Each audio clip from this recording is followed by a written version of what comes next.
Okay, so where are the Erinyes in Aeschylus Oresteia? Now, my paper is divided into 3 parts. In the first part, I will talk to you about the role of the Erinyes in Aeschylus Oresteia, and I will look at the dramaturgy and theatricality of 3 different scenes in order to demonstrate that the Erinyes are actually embodied presences across the trilogy far more than reading the text alone allows us to see. I will do this by showing that the Erinyes exist somewhere in between the seen and the unseen, and become visible through uncanny resemblances with other characters who appear across the trilogy. In the second part, I will expand upon the Erinyes' intermediate nature between the seen and the unseen, and I will explain that this is a crucial part of them being daimones. I will also show that the Erinyes are captured through the imagery of natural and cosmic forces, especially forces like winds, which can readily capture the immediate state between the seen and the unseen. In the third and final part, I will analyze one more scene where I believe that the Erinyes become momentarily visible. And this time I will show how they operate on behalf of the disturbed natural order, especially by reacting to the abuse and waste of its wealth. Okay, so first part, seen and unseen, Greek tragedy and the Erinyes. Now, for a medium founded on vision, Greek tragedy is strikingly obsessed with the invisible, the unseen, that which cannot or should not be revealed. Familial pasts that had better be forgotten, suppressed memories of terrible deeds, unexpressed desires and thoughts hidden in the recesses of the human psyche form the heart of many tragedies. On stage, in spatial terms, the hidden, the repressed, the forgotten, the past, are captured by a highly significant space, the interior of the stage building, the skene. Despite a tendency to treat this space in representational terms only, the skene is not there in order just to represent a house, a temple, a palace, a cave, a tent. As decades ago, studies which were influenced by structuralist anthropology showed, this interior space also captures symbolic interiors, deep unseen spaces like mind, memory, psyche, womb, even earth, underworld, and cosmos. Central preoccupations of the genre, such as familial pasts, the role of the ancestors and the dead, suppressed memories of terrible deeds, unexpressed desires and thoughts, the darkness of death and Hades, and of course, the mysterious, unpredictable, threatening, but highly precious female tend to find their spatial embodiment on stage in the depth and darkness of this polysemous and highly important space, and its contrast to the exterior. Now, in my research project on the tragedy of Aeschylus, interior spaces and the way they are used to capture the unseen, the unknown, the suppressed, the past, is crucial. In the Oresteia in particular, the murderous, suppressed past of the royal family, their terrible secrets, the threatening power of the female, are captured by the interior. At the same time, they are captured by a presence which is imagined as permanently lurking and inhabiting that interior, namely the Erinyes or Erinyes of the house. The Erinyes, also known as Furies, are highly complex entities of the Greek mythic and religious imagination. Even more so than other divine powers, they should be understood as both psychological and cosmic forces. As such, as powers which operate in the human mind and psyche, but also in the cosmos, they are quintessentially daimones, and it is fundamental that they are not always seen, but that they straddle the states between seen and unseen. Now, I will leave the daimonic nature aside for now. I will explain it as I promised in the second part of my paper, in order to address the issue of the seen and the unseen in relation to the Erinyes. Now, most commentators accept that the Erinyes of the Oresteia transition from unseen to seen during the trilogy, and they do so gradually.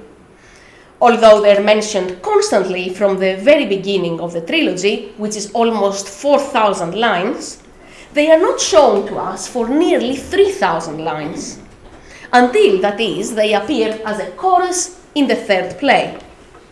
The standard view is that no one sees the Erinyes before they become a chorus, except two characters who are in a state of madness, namely Cassandra and Orestes.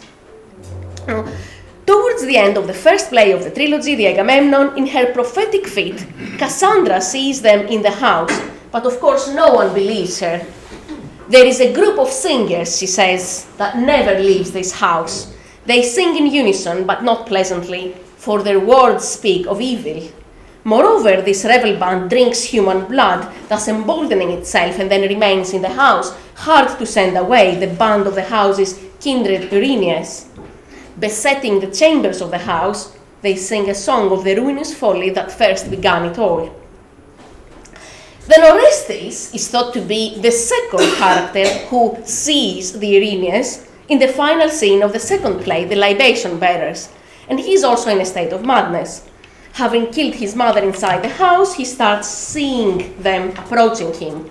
"Ah," he says, "I see these hideous women looking like gorgons, clad in dark grey tunics and thickly wreathed with serpents. I can't stay here." We don't see the Erinyes that he sees, and it's another 150 lines of the Oresteia, and we have well gone into the third play until we, the viewers, get to see the Erinyes. And this is what most commentators argue. Now, for the last few years, I've been asking myself, what is the point of the Erinyes staying unseen for so long? Then why does the trilogy end with a long scene, which is actually 1/3 of the final play, with them at the very forefront? Why does the trilogy not end with the acquittal of Orestes, but with the establishment of the Erinyes in a new home in Athens? In my book, The Erinyes and the Wealth of the Earth, Cosmos, Nature and Resources in Aeschylean Theatre, I address these questions and I try to offer new answers. I argue that the Erinyes are the central focus of the Oresteia, the key to understanding the trilogy. And as such, they are far from unseen to the viewer. I argue that we can actually see the Erinyes as embodied presences on stage if we pay close attention to Aeschylus' dramaturgy and the use of space, much more than if we rely on a linear reading of the text alone. Paradoxically, the key to recognizing them is their unseen nature, or more accurately, their borderline existence between the seen and the unseen, and the way this is handled in performance. I show that Aeschylean dramaturgy makes the viewer see the Erinyes at key points in the trilogy and confirms their near ubiquitous role by engaging ingeniously with the visible and the invisible in relation to the interior of the skene. Their embodied appearances to the viewer, which are confirmed mostly retrospectively as the trilogy unfolds and as patterns are repeated and reasserted, are always connected with the skene interior. As I argue, this is because the interior captures spaces, psychological, physical, cosmic, which are par excellence unseen, namely mind, psyche, but also body, womb, underworld, earth. Now, there are several scenes in the Oresteia which I argue constitute such appearances, such flashes of the Erinyes. My first example comes from the so-called tapestry scene of the Agamemnon. By the way, most of the images I use are from the National Theatre Oresteia, directed by Peter Hall, because this was, a production that was so close to the text, on account of the fact that it was very much informed by Oliver Taplin's work on Aeschylus. So my first example comes from the tapestry scene of the Agamemnon, which many scholars rightly see as having a pivotal role in the trilogy. In this famous scene, Agamemnon returns to his house victorious from the destructive and deadly Trojan expedition. When he prepares to descend from his chariot to enter the house, his wife Clytemnestra asks him not to tread on the ground, but to enter by trampling and symbolically destroying the precious, crimson fabrics which her servants spread in front of him. At first, Agamemnon hesitates to commit this extraordinary act of destruction. However, he is eventually persuaded. As he is lured into treading the fabrics and symbolically destroying them, a strong sense of danger and transgression prepares us for what will follow. Agamemnon will exit into the house to where the Erinyes have been lurking and will not emerge alive from there again. Now, these fabrics are very important for us to understand how the unseen Erinyes reveal themselves in the tapestry scene. It is first of all indispensable to keep in mind that in the trilogy the fabrics are said to belong not only to Clytemnestra but to the Erinyes. For example, after his murder by Clytemnestra, Agamemnon's dead body is shown, and Aeschylus says, "I see this man lying here in the woven robes of the Erinyes, a sight precious to me." Why are the fabrics said to belong to the Erinyes and not to Clytemnestra? Now, my suggestion is that the play had shown us a flash of the Erinyes handling these deadly net-like fabrics before Agamemnon was lured and trapped by them in the tapestry scene.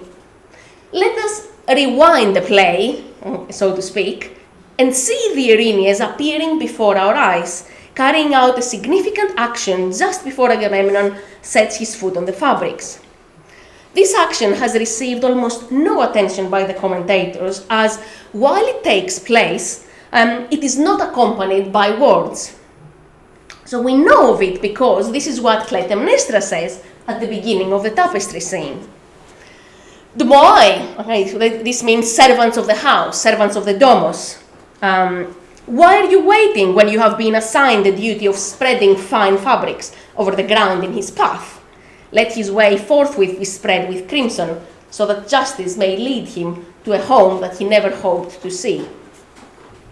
The theatrical power of what follows these words is immense.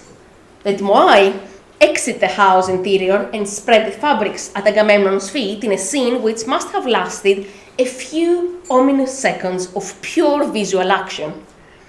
Then silently, after Agamemnon has trampled on the fabrics, these dmoai fold the fabrics behind him and follow Clytemnestra, disappearing with Agamemnon and the fabrics in the interior, the dark depths of the house.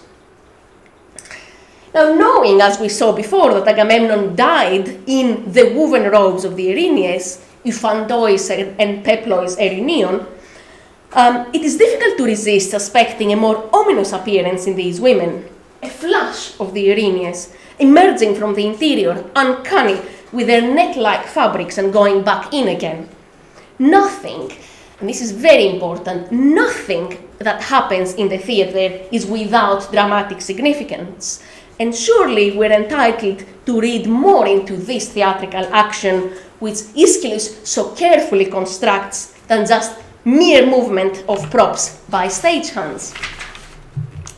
I'm happy, of course, for now to put a question mark in this argument, but it seems to me that this suspicion will be confirmed later on, gradually, as we will be alerted again and again to the presence of the Erinyes in the house, as, for example, in Cassandra's words, which we saw in the beginning. Okay, there is this band that drink blood in the house, as she said. Secondly, because these dmoai will acquire a much more important role in the second play, the Libation Bearers, where they will become the main chorus. Now, let us look at the opening of the Libation Bearers. Here, the servants of the domos, these dmoai, emerge from the interior as fully fledged chorus. When Orestes sees them for the first time and does not know who they are, he describes them in the following way. "Hey, what is this that I see? What may this gathering of women be that comes here, so striking in their black garments?" Soon afterwards, this is how the women describe themselves. "I have come from the house," okay, from the interior of the house, "having been sent to escort the drink offerings with rapid beating of hands. My cheek stands out red with gashes, with furrows freshly cut by my nails. The tearing sound of garments rent in grief has ruined their linen weave. the folds of my robes over my breast savaged by mirthless disaster. The play makes it clear that these are the dmoai of the house, whom Clytemnestra had called outside to spread the fabrics earlier on, because Electra calls them so. She says, servant women, dmoai, who keep the house in good order. Actually, keep this characterization, who keep the house in good order, because it will be useful for the third part of this talk. Now, the women's appearance is highly suggestive. Black-clad with gashes on their cheeks and torn, destroyed fabrics, they come across as no less ominous than the Erinyes of the final play. As many commentators have noted, the chorus of the Libation Bearers is one of the most aggressive and forceful choruses in Greek drama. Because of their angry incitement to the characters to avenge Agamemnon, some commentators have suggested that these women are meant to remind us of the Erinyes. Their black robes certainly constitute a striking visual link with the chorus of the Erinyes of the third play, who we know were dressed in black. What has not been realized, however, is that the link between the servants and the Erinyes is shown not only through the chorus's characterization and costume, but perhaps even more so through their positioning in space and through the tableau that this positioning constructs, especially in relation to the house, to the interior. As we will realize after coming to the end of the Libation Bearers, what we have seen in the opening scene constitutes one more sighting, one more flash of the unseen Erinyes. After Orestes kills his mother inside the palace, we are shown one of the most striking mirror scenes of Greek drama. Standing over the bodies of Clytemnestra and Aegisthus, Orestes is wheeled out on the ekiklema in a tableau which strongly evokes the tableau of the final scene of the Agamemnon. Clytemnestra, that is, standing over the bodies of Agamemnon and Cassandra, so there is a kind of a mirroring between the final scenes of the last two plays. The crime of Orestes is thus shown as mirroring his mother's and continuing the vicious cycle that has plagued the Atreid oikos for generations. Then the fabrics are brought into focus. Orestes points at them and says, "Behold also, you who are hearing of these crimes, the contrivance that trapped my wretched father, that fettered his arms and bound his feet together. Spread it out, standing around in a circle, and display the fabric, which covered the man, in order that the father may see it." Now, this passage has been heavily debated. Some scholars have posited the existence of female attendants who handle and spread the fabric. Even more scholars have argued that the fabric is just spread in front of Orestes and only surrounded by the women, as in the National Theatre Oresteia. However, there is a more economical interpretation of the text, which does far more justice to the dramaturgical meaning of this scene. First of all, we have no indication that any attendants exist. A simpler solution is that Orestes asks not attendants, but the chorus, the servants of the house, the dmoai, to display the fabric which has just appeared with the bodies from the interior. Furthermore, Orestes' words suggest a circular formation of the women during the demonstration of the fabric. Okay, he says, spread it out, standing around in a circle and display the fabric. Again, the most economical interpretation suggests that Orestes asks the women to hold the fabric while standing around him in a circle. Now, thanks to Photoshop, I can offer you a reconstruction of what the action that Orestes asks from the chorus would look like in performance. As you can see, the visual suggestion is unavoidable and indeed powerful. The fabric traps Orestes as it had trapped his father in the first play. The women who hold it are the servants of the house, the same dmoai who in the first play had followed Agamemnon with their fabric into the interior.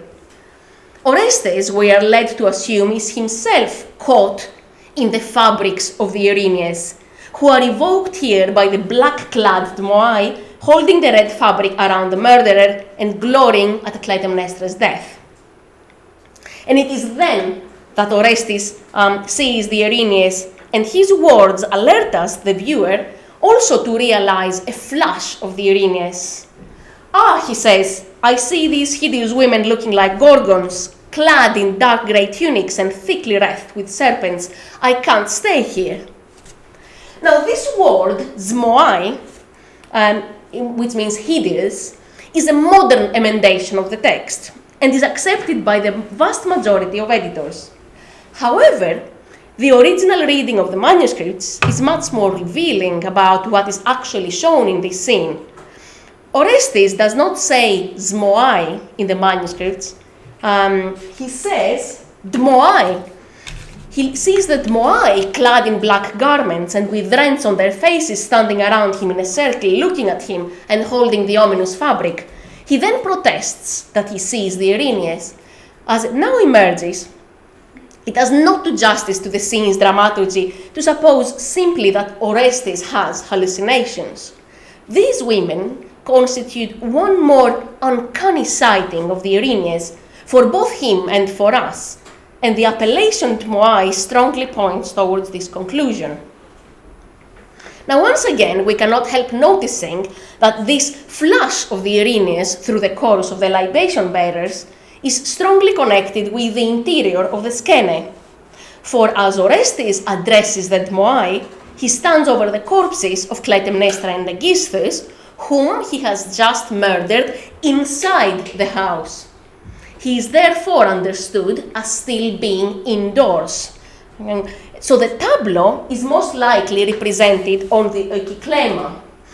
Okay, the oikoklema is a technique that today looks to us a bit as kind of a primitive, way to expose interior scenes. But in fact, it would, in my opinion, after having studied interiority, it must have been an extremely sophisticated way of making us aware of the importance of interiority, okay, its significance and its workings. So here, Orestes is actually inside the bowels of the house. He is therefore understood as still being indoors, so the tableau, yes, we said, is most likely represented on the oikoklema, with a chorus standing around it. This arrangement is crucial. If Orestes is in an interior scene, so are the dmoai.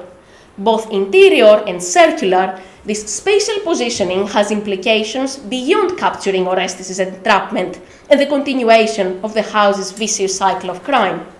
It captures a deeper psychological symbolism of the interior, and this is suggested by Orestes' words about his own interiors, mind and heart having been overpowered by terror and wrath. My mind, he says, is almost out of control and carrying me along half overpowered, and terror is near my heart, ready to sing and to dance to wrath's tune. Orestes' words about his innards singing and dancing mirror what we as audience see at this moment enacted on stage. The appearance of the Erinyes is, in this instance, embodiments of terror and wrath. Forming a singing and dancing chorus around Orestes becomes the spatial representation of Orestes' state of mind. In this striking tableau, human interiors and the house interiors, which hide these powerful daimonic forces, are merged into one, the polysemous but perennially ominous dark skene. Human interior and physical interior become one multivalent polysemous space, whose axis is the Erinyes. Now, strikingly and very satisfyingly for those who are inclined to be persuaded by this argument, this scene will be reproduced in the third play, the Eumenides, during the binding song, when the Erinyes, as a proper chorus this time, will sing and dance, forming a circle around Orestes, bent on driving his mind out of control. They say, "Come, let us join our hands in dance." So there is a circle around Orestes. And as we see in the text, it will be once again in the interior of Athena's temple. He says, "I have arrived at your house, goddess, and before your image." Now, to conclude the first part of my talk, capturing what lies between the seen and the unseen, these flashes of the Erinyes that the viewer sees make manifest that the Erinyes are present a lot more than the words of the text alone suggest to the reader. As to what it means that these sightings are connected to the interior, I would suggest that the key is the invisibility of the forces of the cosmos, the forces of the human psyche, and the strong connection between the two, which the trilogy carefully weaves through the interior space. We are not meant to see the forces that operate in the cosmos, as we are not meant to see the forces that operate in the depths of the human psyche. The Erinyes, and as I will explain further, capture both, and their appearances to us that these forces confirm that these forces are part of us as they are part of the cosmos. In Greek tragedy, both human psyche and the cosmos are captured to a very large degree, and I will give a much more telling example for this in the third part of my paper, by the oikos, the skene interior, that dark space. However, before I go into the symbolic associations of the skene in relation to the human interior and the cosmos, I would first like to reiterate and emphasize that the Erinyes' key state between the seen and the unseen is connected to their nature as daimones. So, the second part then, daimones and the daimonic in Greek imagination and in Aeschylean tragedy. Now, the concept and imagery of the daimonic has preoccupied scholarship from its very early days. The two scholars who have probably exercised the strongest influence on our understanding of this concept in Greek tragedy, namely Eric Dodds in his Greeks and the Irrational, and Ruth Padel in and Out of the Mind, have observed that in tragedy the daimonic is more present in Aeschylus than in any other playwright.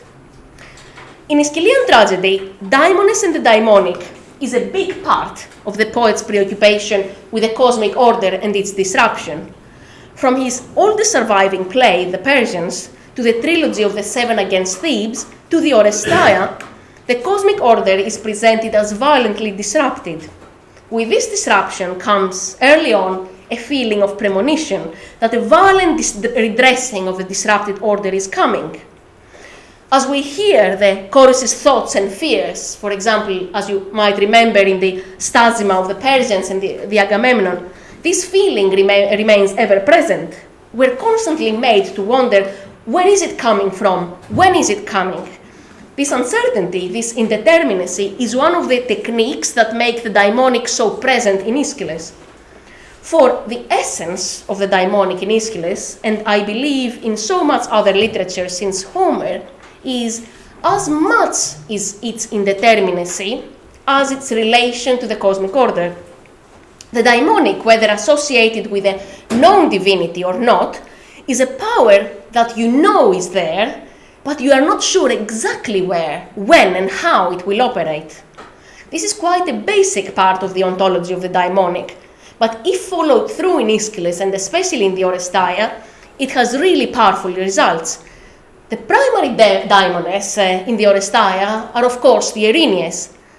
In singular or plural, Erinyes or Erinyes, daimon alastor or daimones of the house, intensely feminine but also with undeniable masculine characteristics, their image and the fear of premonition that comes with it pervades the choral reflections and the words of the characters.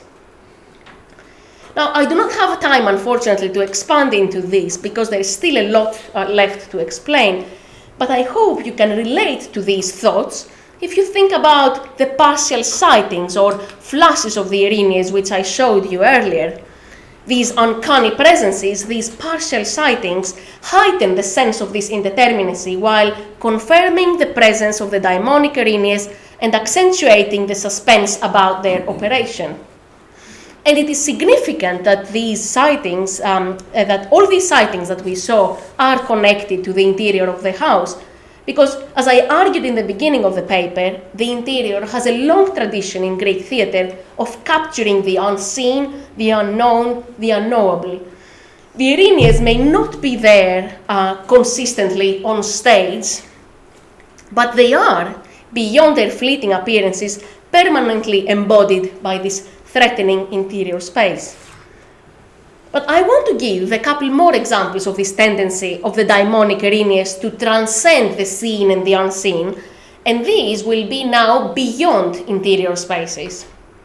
For although the Erinyes' embodied appearances to the viewer are always connected to the interior, their presence through the narrative and through the words of the characters is evoked through the imagery of natural and cosmic forces. And this will lead me much closer to explaining to you how I integrate the natural order, the natural phenomena, nature, and the role of wealth in my reading of Aeschylus. Now, the two examples that I have concern the natural and cosmic elements of winds and fire.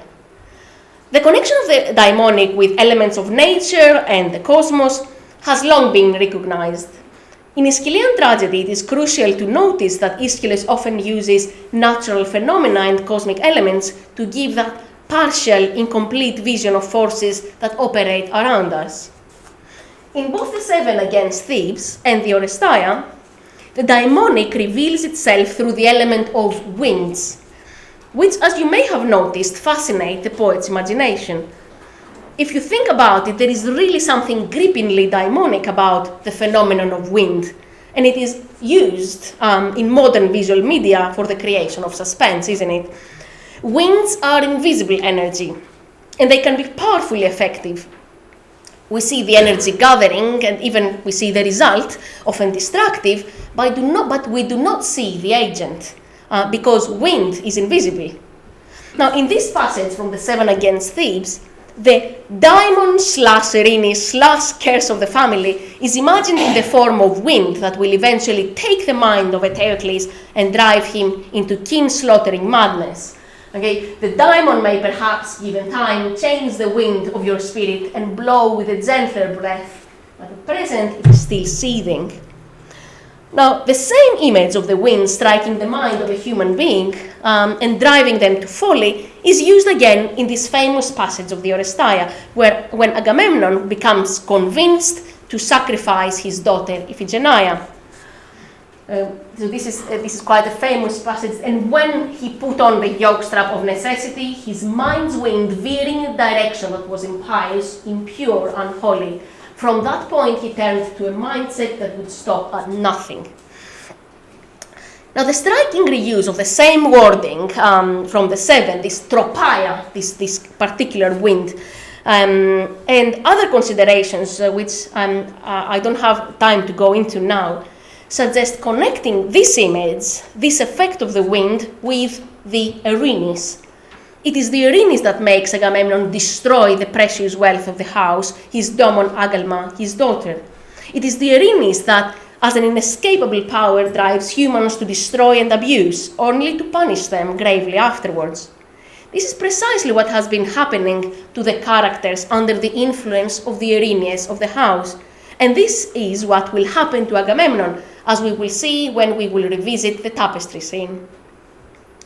Now, winds, furthermore, play the most crucial role in the catastrophic storm which annihilates the returning ships of the Argives, leaving only the ship of Agamemnon to return intact from Troy, and we know what happens to Agamemnon eventually.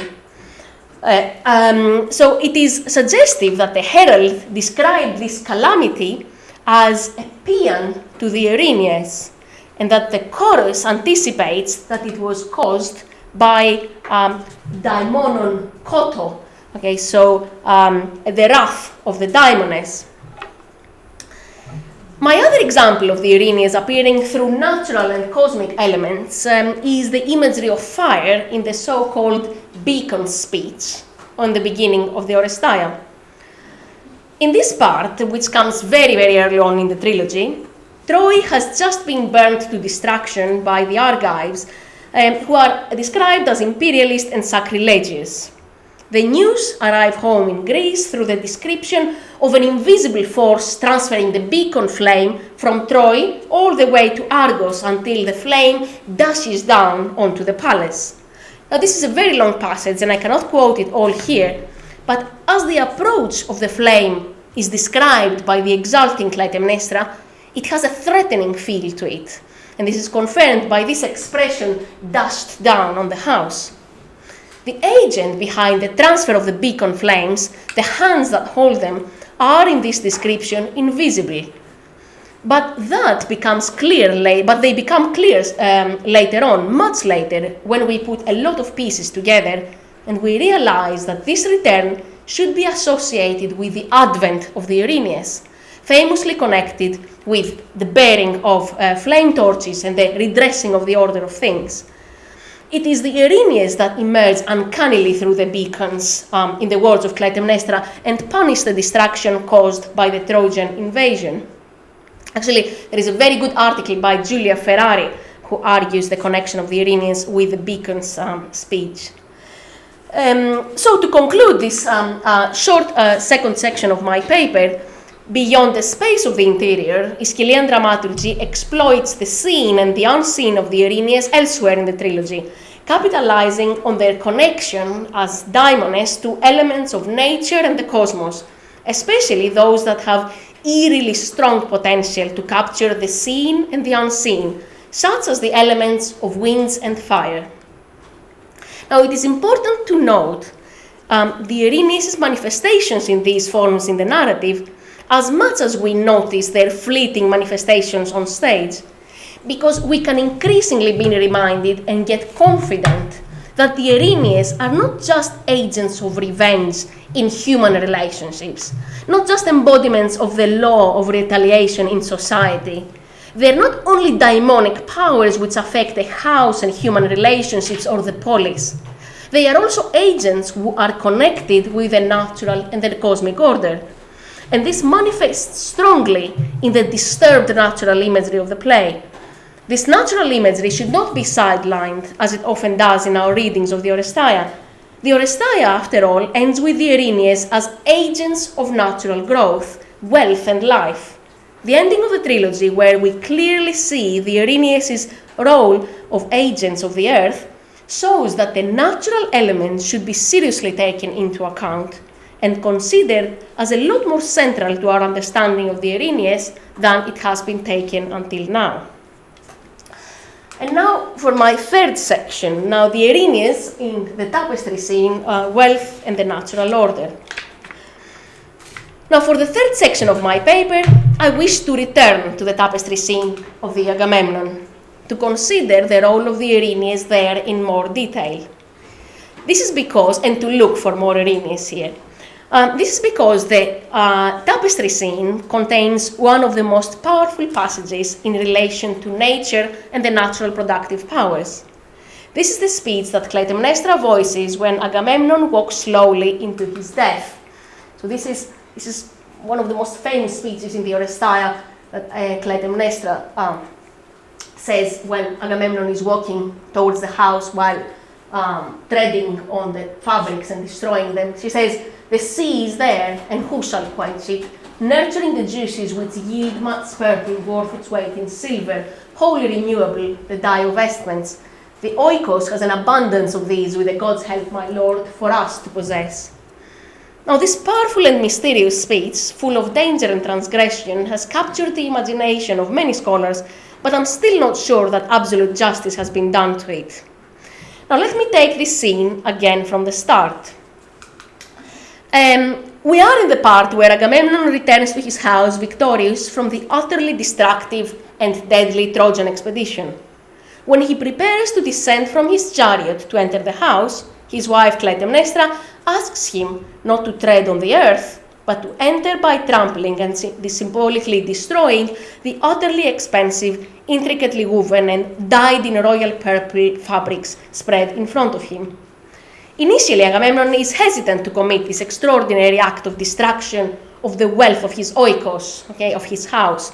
As he says explicitly, "For I feel a great sense of impropriety about despoiling this house under my feet, ruining its wealth and the woven work bought with its silver."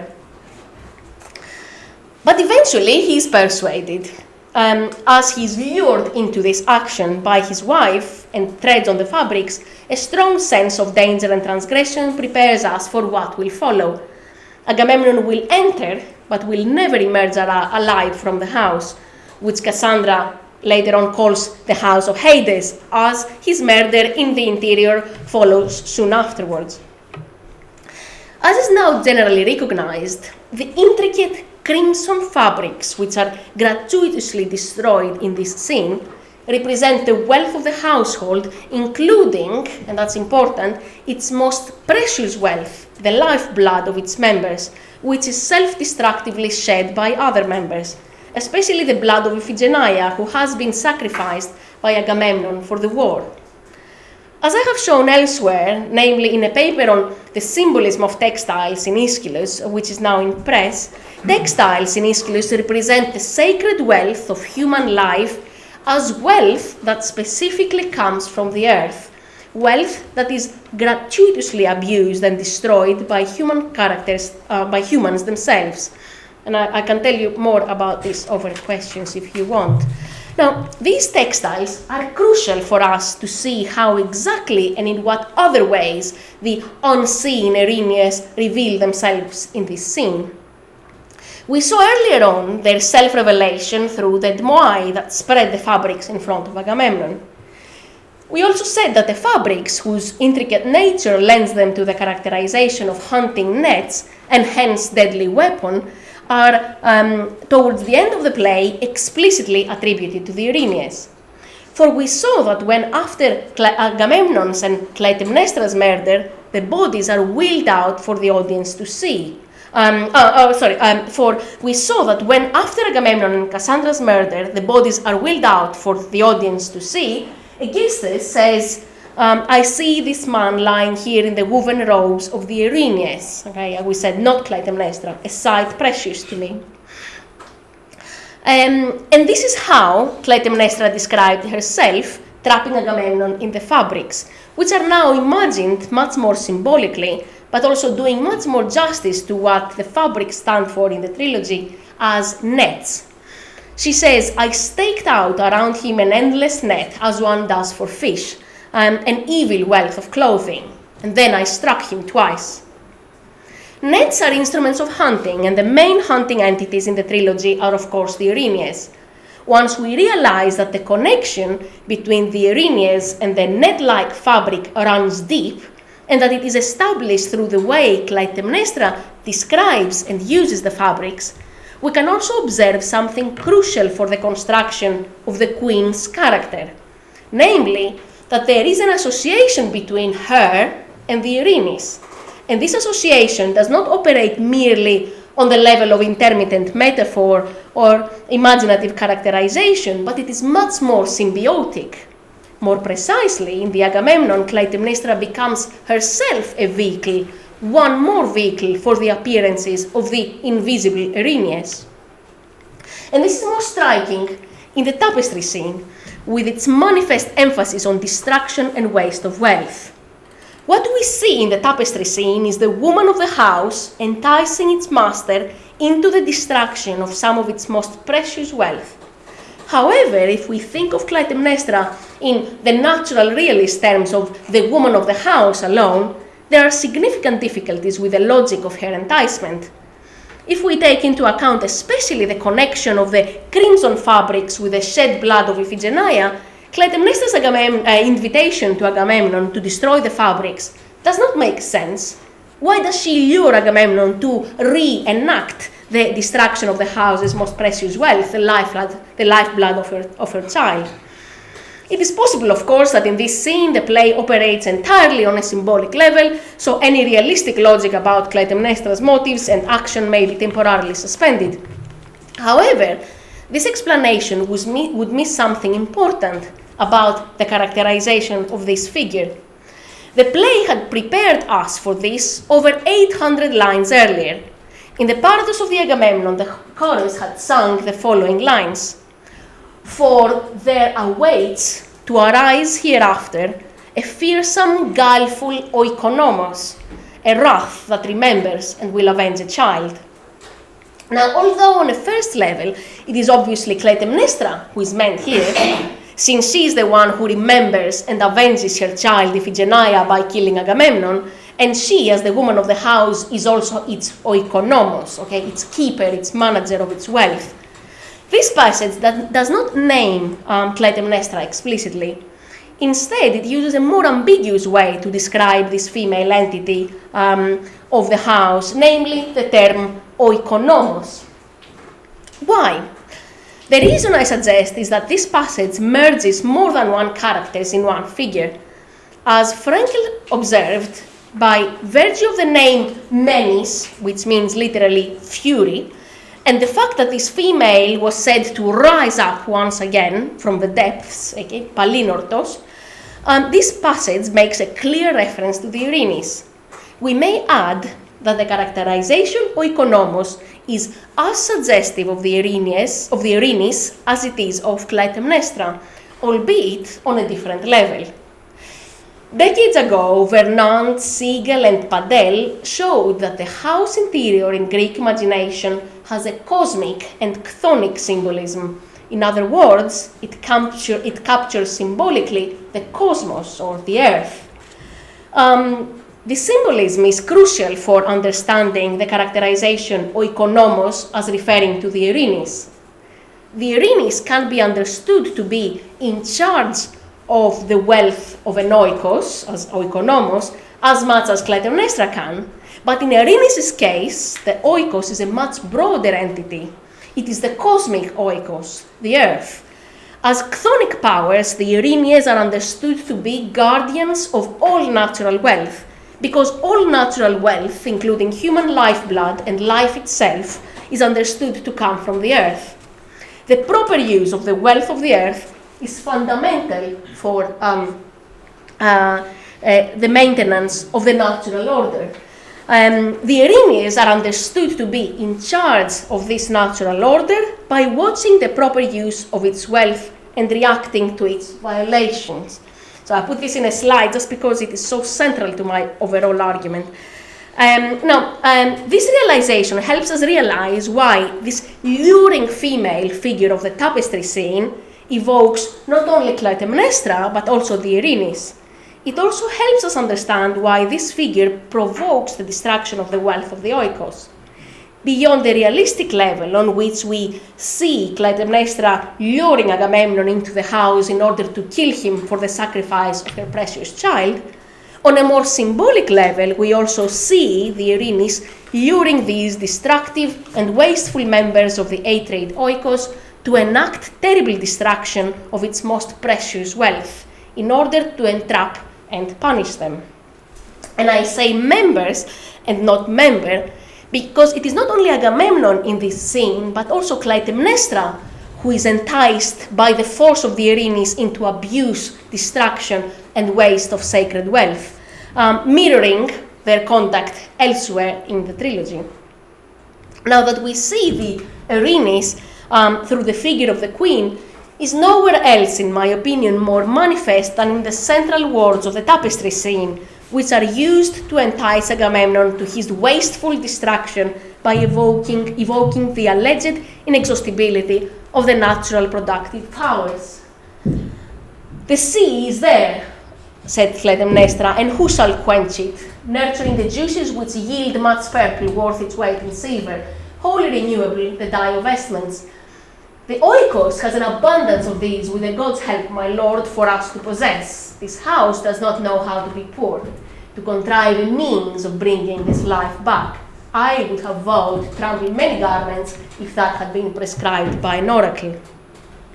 Now, unless we recognize the Erinyes, guardian of the earth's wealth and force of the natural order, looming behind the presence of the queen and the double authority of the voice here, we cannot really understand these words fully.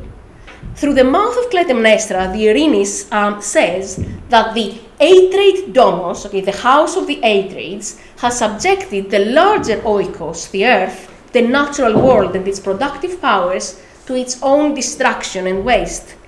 The earlier choral descriptions of Iphigenia's murder and the Trojan War, both wasteful of the most precious form of wealth, human life, come promptly to mind.